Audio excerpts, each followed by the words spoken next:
Welcome to the Beyond Divorce Embracing Change podcast. My name is Michael Flores, and I will be your host while we explore the complex journey of divorce with empathy, insight, and practical knowledge. Whether you're contemplating separation, in a divorce, or looking for support post-divorce, our episodes provide expert guidance, stories, and strategies to help you through every step of the process. We are actual therapists, helping clients who sit on our couches every day through their difficulties of divorce. You are not alone. Join us as we delve in and find solutions that give you hope again. We're glad you're here. This podcast is not intended to replace legal or personal help. This podcast is for informational purposes only. Well, Jinohn, welcome back to the show and being a part of this process. I remember when we were discussing different topics that we thought would be helpful to go over with families. This is a topic I'm really actually excited you picked. I think I was actually surprised when you first said it. I was like, how do you want to talk about this? But Yeah. The fact that we're talking about like CPS and its involvement in family court and it's even in therapeutic intervention and how we get made aware Right. that CPS may be involved. And so CPS does play a role in the process because they're asked to come in by somebody, whether it be a professional, one of the parents, Right. Someone is telling them that they need to take a role in a case. So what do you want to kind of go over with listeners? Like, what's the hope that you're getting for listeners that are listening to this episode regarding CPS and its involvement in family court? I think just to... It's a good question, Michael. Thank you. I like when people say that. I feel like, I do a good job with questions. I think just to kind of get a really good understanding of what CPS is, maybe the categories that, of like abuse, I'll say abuse, but it's like neglect and abandonment and all that stuff. And then just kind of how that intertwines and interacts with court involvement too. Right. And also the involvement with us as therapists being in court and then having, CPS also involved in that, What are the categories? Like when a person is filing a CPS report, you said there's categories. So maybe we can go over those. And there's going to be a lot more than what I'm going to say, but these are like the main ones. Okay. How about that? So there's physical neglect. Mm-hmm. There's medical neglect, physical abuse, emotional abuse, sexual abuse, and I was going to say another one. There's one more. Oh, abandonment. Which would be a type of neglect. Well, it's going to be different. Yeah. And that is They actually list it as an abandonment versus neglect. So it's at its own little, okay. Did I say neglectful supervision? No, I don't think you said that one. Neglectful supervision was Okay. a big one. That was the last one. Is that the one of these categories, which seems to come up most?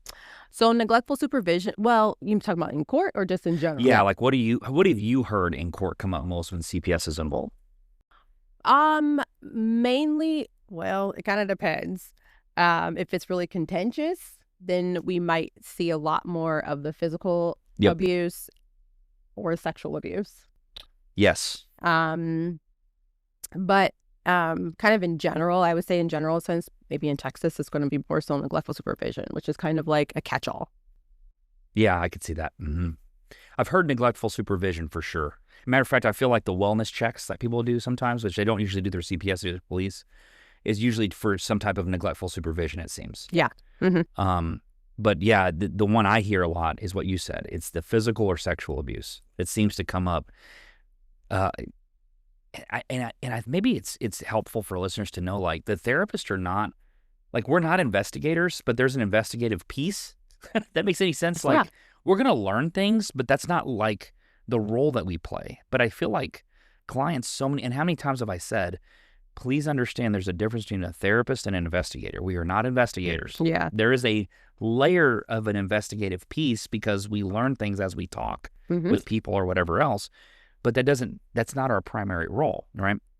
And CPS, that's what they are. They're just there to investigate. Is that They right? are there. Yes, they are there to investigate. I mean, there's different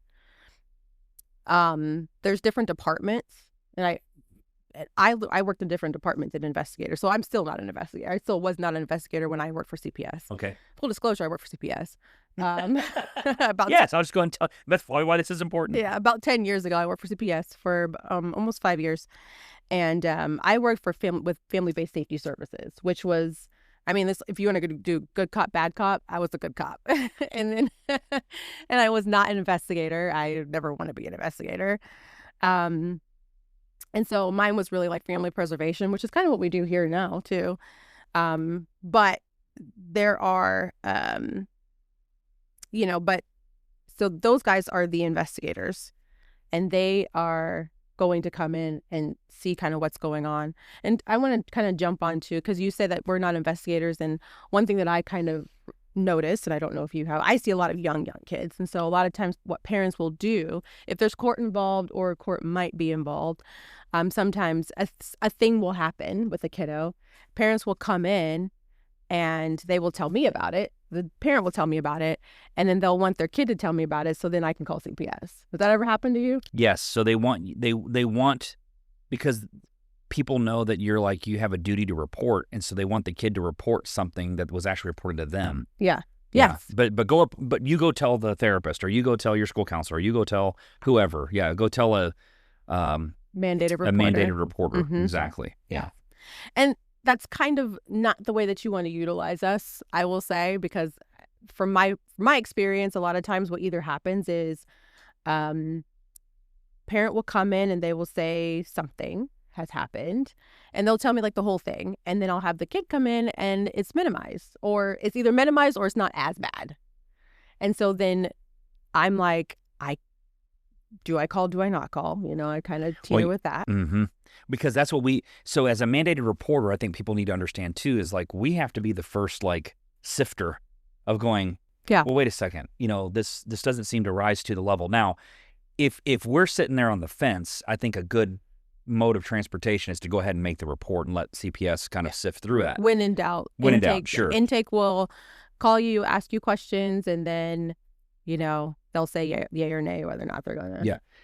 I agree with you. I've been in that situation where you're told the story two different ways, and you're going, okay, well, hold on a second. It's like what did Ariana do? She did an episode called "Don't Get Lost in the Sauce," like the therapist not getting lost in the. Yeah.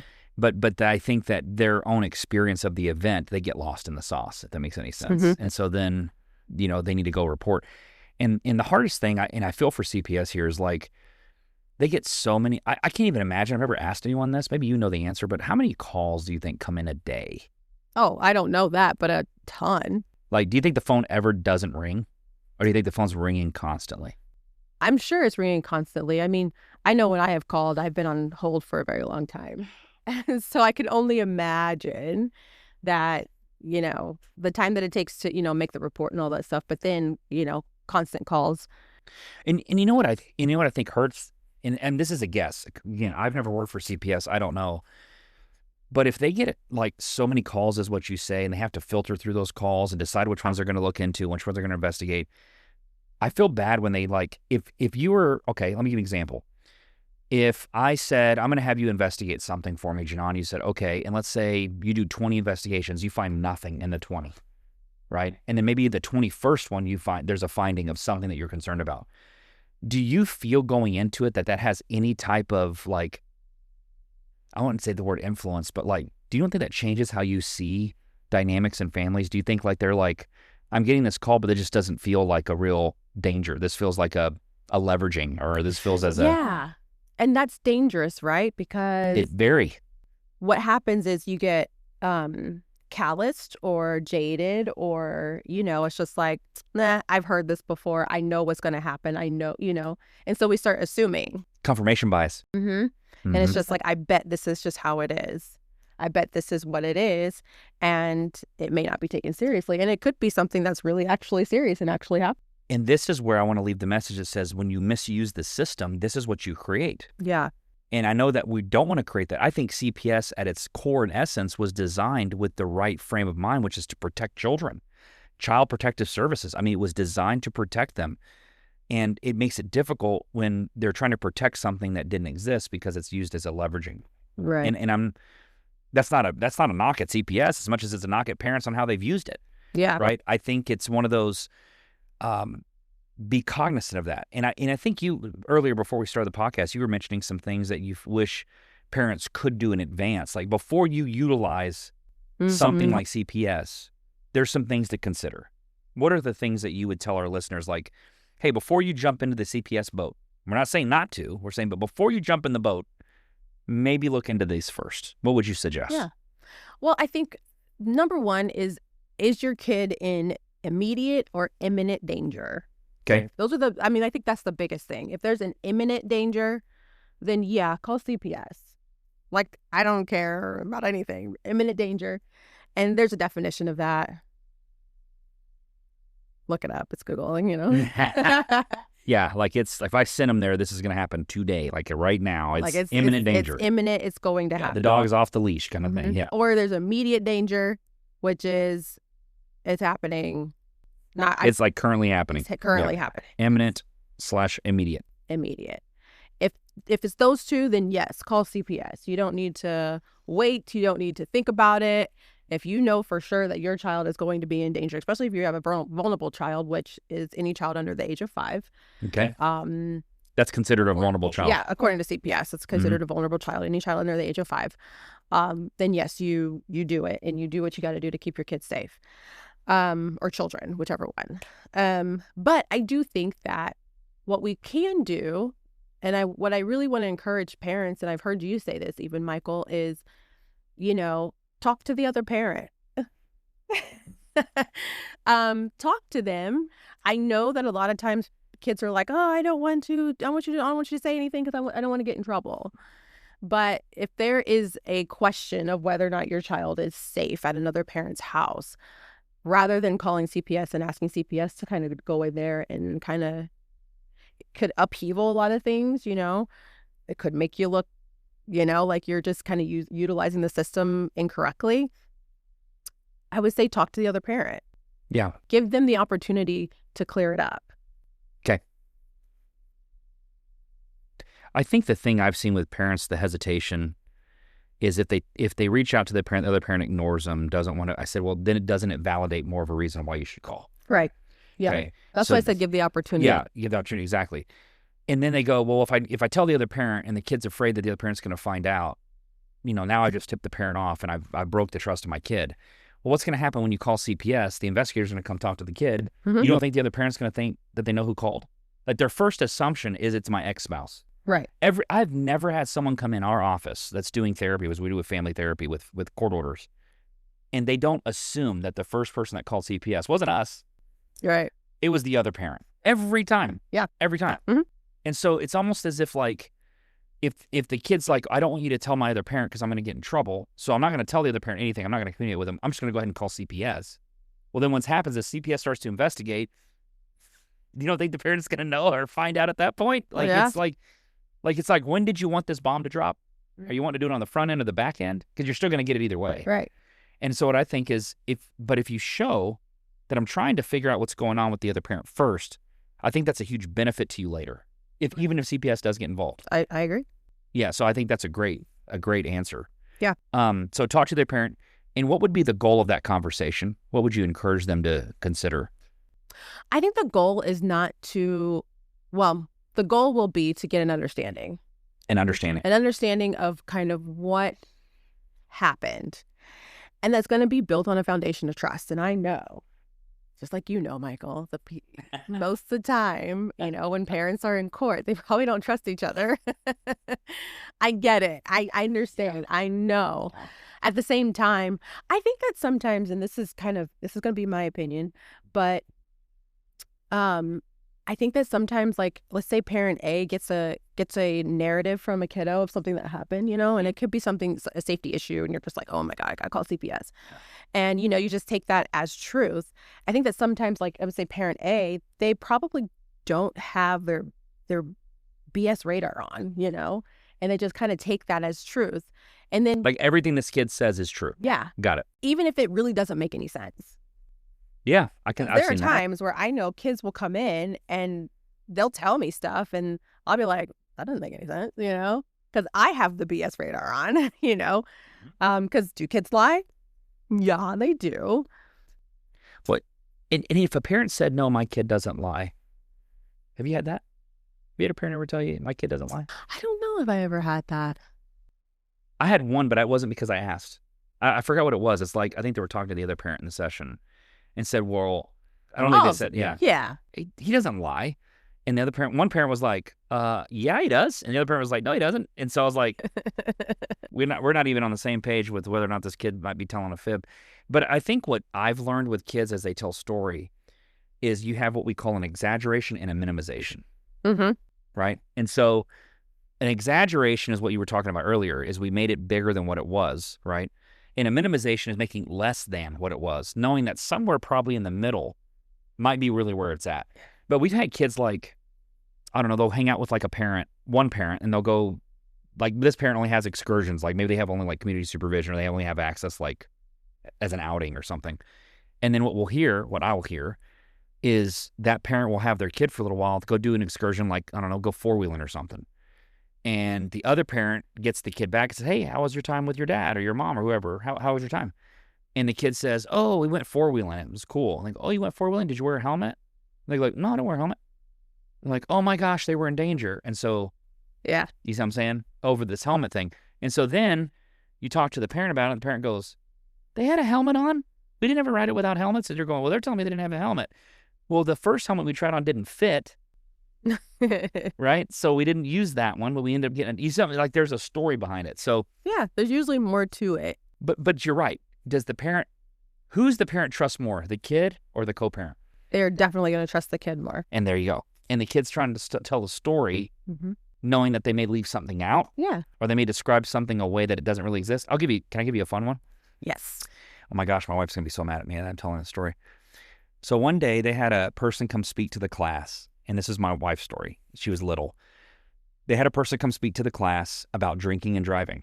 Mm-hmm. And that's all I talk about. It's just, we don't drink and drive and drink and drive. Blah, blah, blah.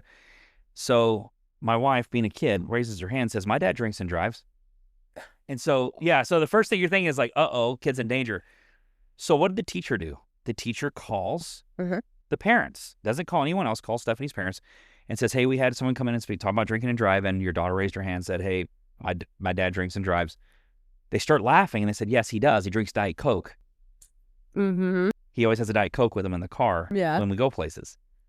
So Stephanie's hearing drinking and driving, meaning drinking is anything. Anything, yeah. But they're talking about alcohol, obviously. Right. So we as adults know what they meant, but that's a child. Mm-hmm. If that teacher would have called CPS. Right. You see what I'm saying? So I think it's always a good step one. I think what you said is talk to the other parent. Yeah. Because the thing is, I mean, I'll give you an example. How about that? Okay, I'd love it. Okay. So there's a kiddo that says that his dad bites his ear. Oh. And so I'm thinking in my brain right now. I got a visual in my brain what that is. And so, and this is a kiddo that I saw, and I talked with him. Uh-huh. And so I was like, oh, I said, he bites your ear? And he was like, yeah, he bites my ear. This is a kid. He's 5 years old, mind you. He's 5. Okay. And so then I asked some questions afterwards. I say, well, where? And I was like, is it on the top? Is it on the bottom? Is it inside? Like, where's it at? He was like, oh, it's, on the top. And he's like answering all my questions. I'm asking more questions. It's getting more detail about where it's at. What are you doing? Mm-hmm. Basically, what do you mean? Yeah, tell me where. And then all of a sudden, a light bulb goes off in this kid's head, 5-year-old. And he says, oh, my dad nibbles my ear. He used the word nibble? Yeah. He fixed it. But it's just started with bite.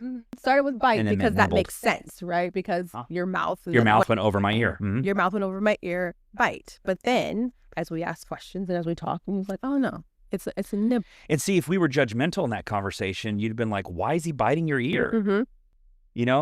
Yeah. Like, does he ever cut your ears? He broke your ear? I mean, you start going. And so kids, even the way we question them can become defensive. Mm-hmm. And they think, uh-oh, someone's in trouble. And so what will they do? Try to reel it in. They reel it. Or we could lead them down a path of believing that they're actually getting harmed or hurt. Yes. Okay. I'm so glad you brought that up. So my cousin, who's an assistant principal, said some law came out. I didn't even know about it. I need to look this up. She said there's a law that came out. So her being an assistant principal, she cannot say to children anymore, do you feel sad? Do you feel this? Because they say it's leading the kid. They think more kids are saying words like anxiety and depression because they're being led to believe that these things exist, and you're not a professional. Well, not in our case, but in their case, they don't have the professional training to be able to use that type of language. Yeah. Mm-hmm. And I sit back, and I think about that, and I go, how important are labels? Yeah, they are really important. Because people either they'll adopt them as their own truth. Yep. Because right now he's adopting this label of I'm being bitten, right? Which is very different than nibbling, right? So, because you were intelligent enough, and I'm going to go back to just you being smart enough in your training and everything, you knew how to ask questions that did not put the kid in a defensive stance and allowed the child to get more expressive about what they actually experienced. Mm-hmm. So do you think that parents would benefit, like if they think that something might lead to something that's safety, they're not certain, they maybe don't have a good co-parenting relationship, come to a therapist, not going, tell them this so you can report CPS, but going, I'm really concerned about their safety. Is there any way that you could just talk to them and just make sure that I'm on the right path? Yeah. Mm-hmm. Wouldn't that be a better approach? That's better, yeah, than saying this is what actually happened or this is what did happen. Yeah, this is what I've been told, but something seems maybe a little off, or I may have missed something. Can you? Mm-hmm. Mm-hmm. Yeah, because the thing is, I mean, most parents, I will say, unless you are a CPS investigator, because you're trained as a CPS investigator to not lead. There it is, leading. Leading questions or anything like that. Right. But most parents are not trained to be able to ask questions to get detail, ask questions to get understanding. What they tend to do is ask leading questions. And so, which is what we're trained not to do. Like the CPS investigators are trained not to do is what the parents are doing. Okay, got it. Right. And then what ends up happening a lot of time, I mean, what do kids want to do? They want to make their parents proud. They want to, just make their parents happy, Well, they're always assessing where their parent is in every moment, aren't they? And so if a parent is continuously asking these type of questions, it's just like, oh, this is how it should be, or this is what I should be saying, or this is what I should, But this is what they want to hear. This is what they want to hear. And so then I'm going to just go with it rather than this is my own thoughts and my own feelings. And then that what does that do? That leads us into, I got to call CPS because my kid's in danger.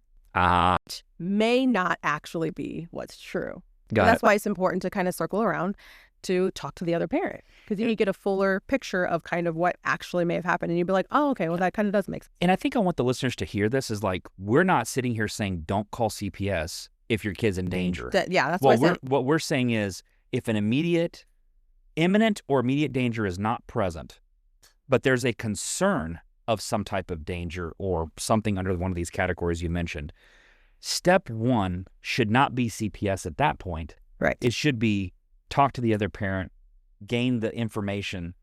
And then if I'm one of those parents that come to you and go, well, the other parent doesn't talk to me. We don't talk to each other. They don't answer my questions, or they're going to ignore me or blow me off. What would you say to those parents in that moment? What would be an option for them? The ones that say, we don't co-parent. They don't talk to me.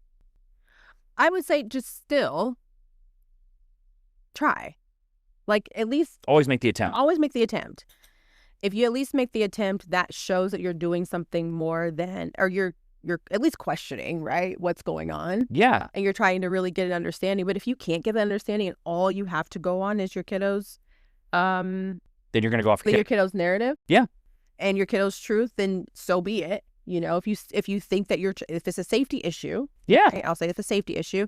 Physical neglect, medical neglect, neglectful supervision, which is really broad. And so, physical abuse, emotional abuse, sexual abuse, then yeah, you should be calling. So then, and allow somebody else who can talk to the other parent or will talk to the other parent to do that, investigation. But it's kind of like you can be your own investigator at the beginning. Well, you are. Yeah, you are in the beginning, aren't you? Be your own investigator. I mean, you don't really have to kind of go down into detail, but just get something, some other narrative. I mean, just especially if you have like younger kids, they're not going to always get it right. They're not going to be able to interpret something that a parent does correctly. Yeah, they can misinterpret. Plus, a child doesn't have all the language. They don't have all the words right to describe the specific part of what they're trying to describe to you in the first place. And so things can be just missed in the conversation as well. This is why it's important to have that conversation with the other adult. And I like what you said there is regardless, if you reach out to the adult and they don't answer you, you made the attempt. So all you now have to go by is what the kid has told you. Right. If you reach out to the adult and they do talk to you, but they blow you off or say whatever, well, then you're still in the same boat. You still have to go off of what your kid's telling you because you're not getting, the information. Right. But giving the other parent the opportunity before making that decision, I think in the long run is going to look way better because you're always showing this ability of collaboration. Right. We want to collaborate on what's in the best interest of our child. And so I always have to afford you the opportunity to do so until you choose that you don't want to. And it's almost like you show your own hand. You don't have to prove anything.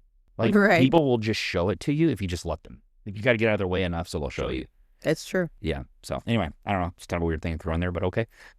What else should we be considering when CPS is either involved or I know we talked about like what should you expect from CPS when they're called to court? Yeah. So not even just called to court, but just if court's involved and CPS gets called, and I'll just say from my own experience, a lot of times if we learn that there's like family court or something like that, and there's an attorney involved, we're going to contact the attorney. Yes. And I'll say a lot of parents are like, contact my attorney, don't talk to me. go up a creek, and that's fine.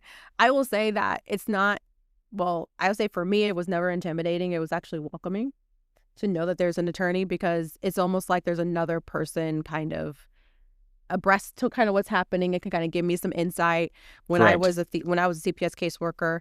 And then, it's kind of like if there's going to be something in court supersedes anything that CPS could ever do. Just understand, like, CPS can do so much, but if there is not a court order behind it, it is. And there's most likely going to be a court hearing. Right. And CPS will come and they will testify if they are subpoenaed. They will do that.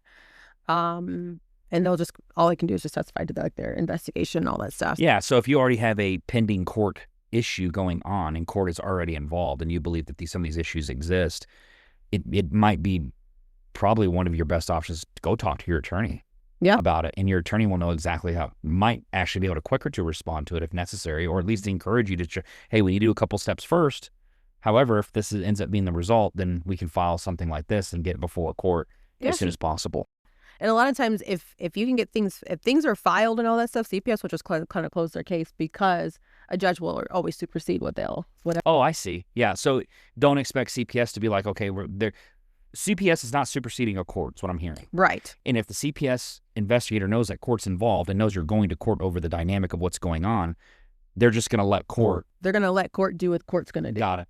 Okay. Like they're going to investigate, and if they're going to validate, then they'll go through that part. Validate means like reason to believe. They're issuing a finding. Yeah. So if they're going to issue a finding of like reason to believe, they're going to go through that. They're going to do all that. But if there is, if this is kind of like it's more of a civil matter, I hate to say that because we didn't have a finding, but we do know there's a civil. Yeah, but there's a civil matter. Then they're going to probably as quickly as possible close their case, and then allow for the courts to kind of do what they need to do to kind of keep the kid safe or whatever it is. Yeah, to mitigate the situation. If there needs like a change in custody or anything like that, like CPS can't do that. Right. That makes sense. Yeah. Wow. Well, that's very helpful because I think that gives people like an idea of how CPS really does involve themselves with the court. I think the thing that and it's sad to say this, but I think we've seen is like, it feels like, I'm not going to say it is this way, but it feels like CPS has been used sometimes as a retaliation. Yeah. And I'm not saying that it's in all cases, but I think almost in all cases, parents report that the CPS involvement is retaliatory, but that doesn't necessarily mean that's always what the intent was. But it comes off as that it seems to me, the more I've done work with family court, is that there's been so many times that CPS was involved over a civil matter. Yeah.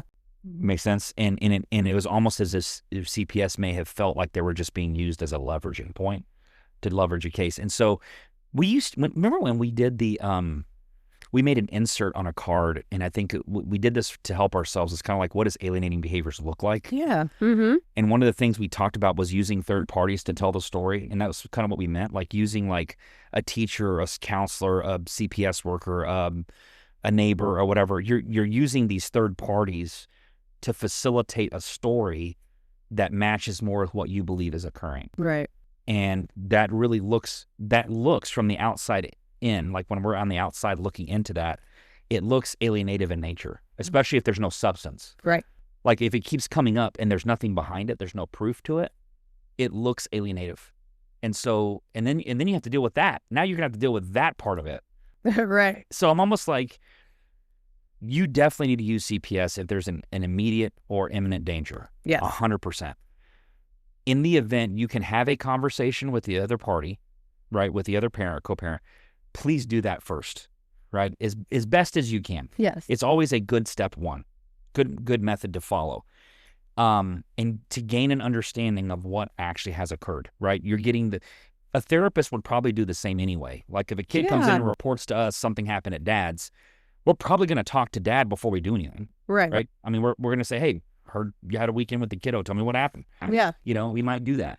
But it would probably be more for therapeutic reasons. We're not interested in the investigative side of it. We're interested in the therapeutic side of it, right? If the kid's starting to reject a parent, we're kind of interested in what's happened there, right? So I just think that all this, like, we all work in context. And one of the things I have to shout out to CPS on this, I really appreciate when CPS gets the releases and we get releases to communicate, and they actually ask about, like, what are the goals of therapy and how have they been progressing and what kind of factors have been. And I like when they do that because in my opinion, they're doing their due diligence to ensure that they have an understanding of all the aspects of what's going on in the life of the child before they render a decision. Mm-hmm. And there's been sometimes I've had a couple cases I think CPS was involved, but they never talked to me. But there's been the majority of them. I'm usually hearing something. They're usually wanting to talk to me, and I appreciate that. I appreciate that they do that. So yeah, I agree. And it's like a symbiotic relationship. It helps us to kind of understand kind of what the allegations are and whatever, see where CPS is kind of headed. Right. But then it also helps CPS to be able to, and I'll say, like, any CPS caseworkers that are listening, it helps you close your case to know all of this information. So then, you're covered. Yeah, it verifies. I've had these caseworkers. Exactly. You're covered because you're just like, there are people surrounding this child that are supportive and they're helping and all that stuff. So 100%. Mm-hmm.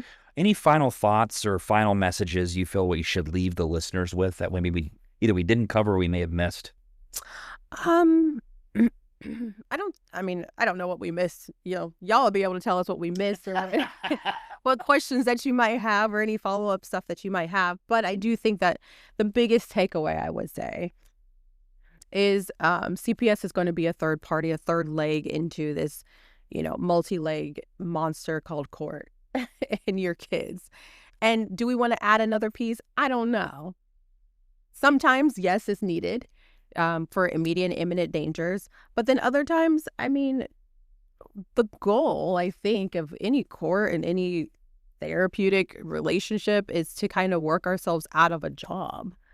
And so I think that a big thing that, you all can help for with us doing is kind of figure out how to mitigate some of those issues first with the other parent. Yeah, I like that. And I think that final message of the systems were designed to help create resolution. Right. And this is why I think you worked for FBSS. That was part of the resolution piece of CPS, right? Right, yeah. Like they literally created a version of CPS that was designed to help resolve problems. Mm-hmm. So CPS, like when you call them, you're calling them about a concern or a danger, but their job isn't to go, it's a danger. Their job is to go, this is here and now we need to solve it. Yeah. Do we solve that with court? Do we solve that with FBSS? Do we solve it with therapy? How do we solve this problem? Mm-hmm. If you, a parent, are always working from the lens of resolution, you're going to probably be okay. Yeah. If you're working from the lens of, I'm going to prove something, you might be in sticky water. Yeah. Yeah. Because I'm just trying to prove it. I'm not trying to resolve it. Right. Why do I sound like Vanilla Ice when I say it that way? Prove it or resolve it? Maybe I meant revolve it. Wiki. I'm sorry. My dad jokes kick in sometimes. I had a little bit of coffee this morning. So Well, thank you, Jinohn. Anything else you'd like to say to the listeners before we wrap it up? I don't have anything else. Well, thanks for this topic. What a good one. I'm I was like pretty I said, surprised myself.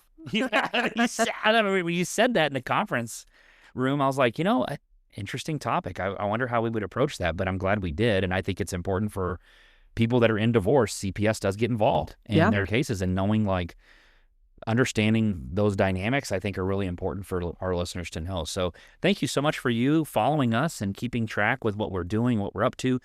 Thank you so much. I know that some of you, I don't know if you're skipping around on the different tracks, but we did have a little bit of a break. And so we're just glad to be back, getting more information in front of you. The podcast is out there for you. It's just free information to hopefully help you and serve you in some ways, to help you better serve your family system and your children through the process. So I want to thank you so much for being here, and keep moving forward, everyone. Hey, if you're listening right now, I want you to take a deep breath. I know this is hard. Maybe your child is pulling away, saying things that sting, or seems caught in the middle of conflict, and it's leaving you feeling helpless and frustrated. You're not alone, and it's not your fault. That's exactly why I created the Countering Alienation course. It's a practical step-by-step program to help you recognize alienating behaviors, respond in a way that protects your relationship, and rebuild the trust with your child, even when it feels impossible. This is not about fighting your co-parent. It's about keeping your connection strong, staying grounded, and giving your child the stability and love they need. You deserve tools and guidance that you can actually use, and your child deserves the relationship only you can give. Check out the registration link in the show notes. This is the right move. You got this.